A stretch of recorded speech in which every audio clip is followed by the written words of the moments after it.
বাথরুমে উলঙ্গ হয়ে গোসল করা যাবে কিনা, উলঙ্গ হয়ে ওযু করা যাবে কিনা জানা দরকার আছে না? আছে।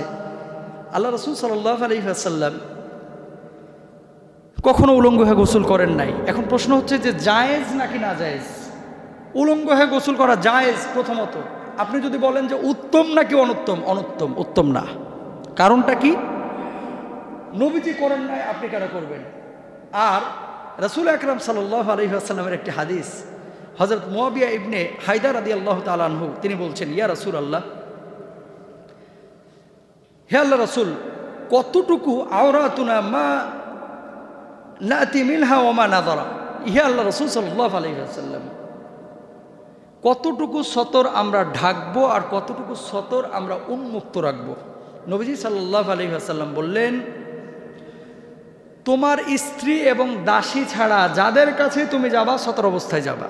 তখন বলা হলো, ইয়া রাসূলুল্লাহ, যদি আমি আমার পুরুষ বন্ধুর সঙ্গে উঠা বসা করি, তার কাছে গিয়ে যদি বসি, তাহলে কি সতর ঢাকবো? আল্লাহ রাসূল বললেন, হ্যাঁ, তার কাছেও তুমি সতর ঢাকবা। যদি এক কাঁথার নিচে আপনি শোন, আল্লাহ রাসূল সেখানেও বারণ করেছেন যে পুরুষ পুরুষ কখনো এক কাঁথায় তোমরা শোবা না, বরং আলাদা আলাদা কাঁথা নিয়ে শুইবা। কারণ ঘুমের মাঝখানে অনেক সময় শয়তানের কুমন্ত্রণা আসতে পারে, ঠিক কিনা? আল্লাহ রাসূল নিষেধ করেছেন। তারপরে নবীজি বললেন, ইয়া রাসূলুল্লাহ, যখন আমি একাকী থাকব তখন তো আমার আশপাশে নাই, যদি আমি বিবস্ত্র হয়ে ঘুমাই অথবা থাকি, কোনো সমস্যা আছে?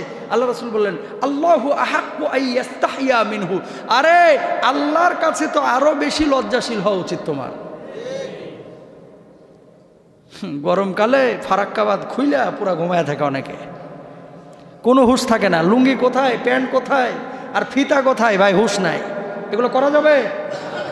অনিচ্ছা করলে একটা বিষয়, অনেকে ইচ্ছা করেই করে, আছে না নাই? খবরদার এই কাজ করবেন না। পুরুষ মানুষ দেখে বলছি, এখানে কোনো মহিলা মানুষ নাই। পুরুষ পুরুষের সঙ্গেও পর্দা করতে হবে, নারী নারীর সঙ্গে পর্দা করতে হবে। অনেক মা বোন আছে আপন বোনের সামনে হায়া লজ্জা যেন নাই, বান্ধবীদের সঙ্গে হোস্টেলে থাকে, মানে কোনো ধরনের লজ্জা নাই, ওর সামনে জামা কাপড় খুলে মনে করেন আবার চেঞ্জ করে ফেলতেছে। খবরদার না, এটা আল্লাহ রাসূল নিষেধ করেছেন। জিন ভূতের আসর যাদের উপরে বেশি আসে এরা হচ্ছে এগুলো, যারা উলঙ্গ হয়ে গোসল টোসল করে এবং কোনো ধরনের বাক বিচার করে না, এদেরকে বেশি জিন ভূত পায়। নাউজুবিল্লাহ বলেন। কারণটা হলো এই সমস্ত অপবিত্র স্থানগুলো জিন ভূত এরা কি করে? পছন্দ করে। উলঙ্গ হয়ে যদি কেউ অজু করে, অজু হবে কিনা? অজু যদি আপনি করেন তাহলে অজু হয়ে যাবে, কারণ অজু ভঙ্গের সাথে উলঙ্গ হওয়া, বিবস্ত্র হওয়ার সাথে কোনো সম্পর্ক নাই। এখন